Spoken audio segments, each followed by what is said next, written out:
मित्रों नमस्कार। Parameter of law के इस चैनल में मैं आपका मित्र रिटायर्ड जज अशोक शर्मा आपका हार्टली वेलकम करता हूं। कुछ मित्रों द्वारा ये पूछा गया है कि मेडिकल नेग्लिजेंस क्या होता है तथा डॉक्टरों द्वारा जब कभी कोई भी व्यक्ति इलाज के लिए उनके समक्ष जाता है, कोई ऑपरेशन होता है, उसमें डॉक्टर द्वारा यदि कोई लापरवाही की जाती है तो क्या उपचार उपलब्ध हैं, क्या कहाँ किस फोरम में हमको जाना होगा, इन सब विषयों पर मैं आपको इस वीडियो में बताने जा रहा हूँ। वीडियो का जो सब्जेक्ट है वो महत्वपूर्ण है। वीडियो को शुरू से अंत तक देखें। चैनल पर यदि अभी तक नहीं आए तो कृपया चैनल को सब्सक्राइब कर लें, बेल आइकॉन दबा दें, जिससे आने वाले नए नए नोटिफिकेशन, वीडियोस, लीगल जानकारी आपकी अप टू डेट होती रहे। वीडियो का विषय इंपॉर्टेंट है और ये समाज के लोगों, लीगल फ्रेटर्निटी से जुड़े हुए लोगों को तथा जो भी जुडिशियल एस्पायरेंट हैं, जुडिशियल सर्विसेज एग्जाम दे रहे हैं, उन सब के लिए महत्वपूर्ण है। विषय पर आता हूं।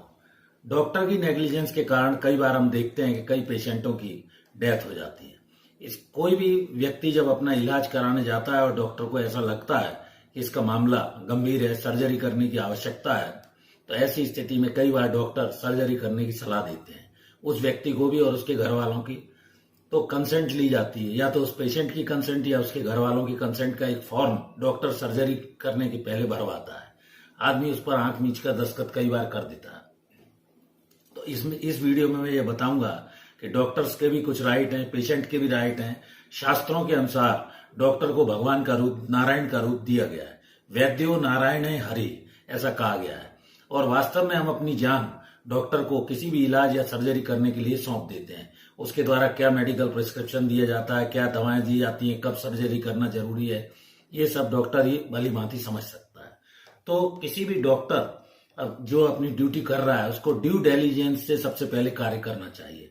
जो सावधानी उसे जरूरी है, आवश्यक है, उनका ध्यान उसको रखना चाहिए और संभवतः डॉक्टर इस फर्ज को निभाते भी हैं। कोई भी माइनर से मेजर इंजरी तक का जब वो ऑपरेशन करते हैं, सर्जरी करते हैं, तो इस बारे में एक फॉर्म उनके द्वारा प्रिस्क्राइब्ड भरवा लिया जाता है कि उनकी कोई ड्यूटी नहीं है और वो गुड फेथ में और पेशेंट के जान बचाने के लिए इस तरह की सर्जरी करना आवश्यक है। मेडिकल नेग्लिजेंस के कारण पेशेंट्स के राइट वगैरह क्या है, तो ये इस बारे में इंडियन पीनल कोड, भारतीय दंड संहिता 1860 के अंदर आईपीसी में कुछ साधारण अपवाद या जनरल एक्सेप्शंस बताए गए हैं। 100% कोई भी डॉक्टर किसी सर्जरी की गारंटी नहीं ले सकता है। सेक्शन 88 आईपीसी ये कहता है कि पेशेंट की कंसेंट से यदि कोई डॉक्टर फॉर्म वगैरह भरवाने के बाद गुड फेथ में उसका इलाज करता है, सर्जरी करता है, और इस बीच में यदि उसकी डेथ हो जाती है तो डॉक्टर की रिस्पॉन्सिबिलिटी नहीं मानी जाएगी, क्योंकि इंटेंशनली उसने उसकी डेथ कारित नहीं की है। दूसरे व्यक्ति की डेथ उस सर्जरी के कारण हुई या अन्य कारण से, इसके लिए मेडिकल एक्सपर्ट रहते हैं, बोर्ड रहता है, वो एग्जामिन करता है, जांच करता है। इसमें कुछ मैं आपको उदाहरणों से समझाता हूं।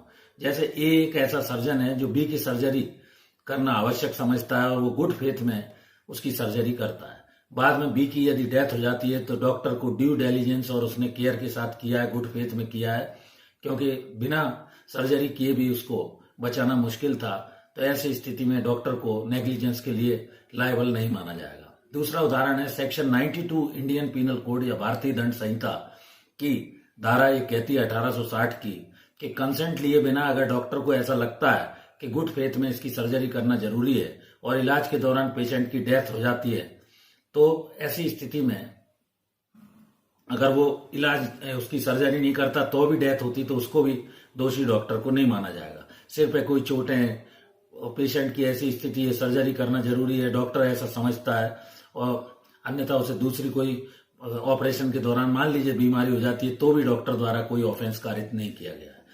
कोई दोस्त की जान बचाने के लिए गुड फेथ में वो करते हैं। कहीं आग लगी है, बच्चे को जैसे किसी ने ऊपर से फेंका, कंबल में ना गिर के नीचे गिर गया और डेथ हो जाती, तो उसे, क्योंकि उसका जो मेन ऑब्जेक्टिव या पर्पस था वो ये था कि बच्चे की जान बच जाए, अन्यथा वो लगी हुई आग में जल जाएगा। तो मेडिकल नेग्लिजेंस जो है, इसमें डूइंग समथिंग और not doing something, rash negligent जैसे ड्राइविंग है, जानबूझकर भीड़ भरे इलाके में कोई व्यक्ति बहुत तेजी से कार को चलाता है या ऐसी उम्मीद है तो वो कि एक्सीडेंट नहीं होगा और एक्सीडेंट हो जाता है, तो इसके लिए बोनम टेस्ट एक अलग से दिया गया है।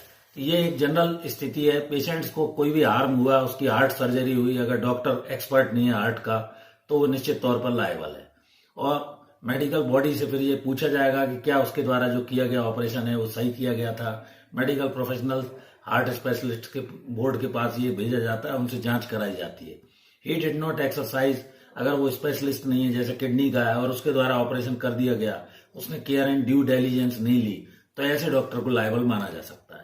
अब जहां तक सिविल लायबिलिटी और क्रिमिनल लायबिलिटी का प्रश्न है, वो व्यक्ति, पेशेंट या उसके परिवार के लोग, वो कंज्यूमर प्रोटेक्शन एक्ट में 2019 के तहत परिवार पत्र पेश करके और डॉक्टर को, संबंधित हॉस्पिटल को, मेडिकल टीम को जिनके द्वारा इलाज किया गया है, सीजर किया गया है, कोई टॉबिल छोड़ दिया ऑपरेशन के दौरान, हार्म हुआ, तो वो कंप्लेंट फाइल कर सकते हैं। और उपभोक्ता संरक्षण कानून के अंतर्गत ये प्रावधान दिया गया है परिवार पत्र।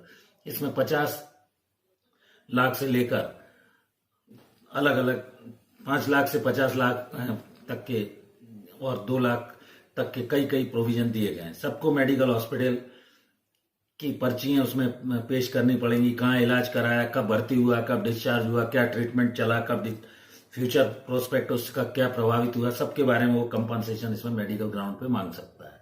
तो कंप्लेंट फाइल करने से पहले अन्य डॉक्टरों की भी सलाह और ओपिनियन जरूर ले लें कि वास्तव में कोई ऐसी लायबिलिटी आती है कि नहीं।